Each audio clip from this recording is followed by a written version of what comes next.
హైపోస్పీడియాస్ అయితే నేను చెప్పాను కదండి, పిల్లల్లో ఎప్పుడైతే మనం పుట్టుకతోనే ఇది చూసామనుకోండి, అలాంటి కంగారు పడే పేరెంట్స్కు మనం సహజంగా వాళ్ళకు కౌన్సిలింగ్ చేస్తామన్నట్టు. భయపడకూడదని, ఏం భయపడాల్సిన అవసరం లేదని. అండ్ ఆ రంధ్రం కానీ చాలా చిన్నగా ఉంటుంది కాబట్టి వాళ్ళకి ఇనిషియల్గా కౌన్సిలింగ్ చేస్తామంటే ఒక 3 months 6 months అయిన తర్వాత రమ్మని చెప్తాం. యూజువల్లీ పేరెంట్స్ 3 months 6 months ఉన్నప్పుడు పీనియల్ సైజుని బట్టి, పీనియల్ బేబీ డెవలప్మెంట్ని బట్టి అండ్ ఓపెనింగ్ ఎక్కడుందో చూసుకుంటాం. అంటే యురేథ్రల్ ఓపెనింగ్ ఎక్కడుందో చూసుకొని వాళ్ళకు వేరియస్ టైప్స్ ఆఫ్ సర్జరీ అనేది ఆఫర్ చేస్తాం అన్నట్టు. సహజంగా డిజిటల్ పీనియల్ హైపోస్పీడియాస్ అలాంటి ప్రాబ్లమ్స్ ఉంటే మనం సింగిల్ స్టేజ్ యూరెథ్రోప్లాస్టీని అడ్వైస్ చేస్తాము.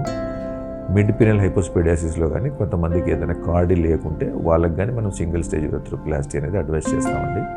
అదే మిడ్ పీనియల్ కానీ లేకుంటే ప్రాక్సిమల్ పీనియల్ హైపోస్పీడియాసిస్కి కార్డి అంటే బెండ్ చాలా ఎక్కువగా ఉందనుకోండి, వాళ్ళకు మనము మల్టిపుల్ స్టేజెస్ అనేది స్టేజ్ యూరెథ్రోప్లాస్టీ అనేది అడ్వైస్ చేస్తాం అన్నట్టు.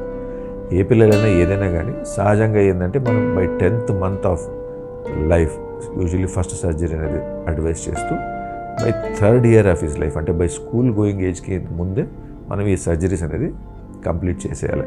ఎందుకంటే ఒక సైకలాజికల్ ట్రామా ఉంటుంది వాళ్ళకు.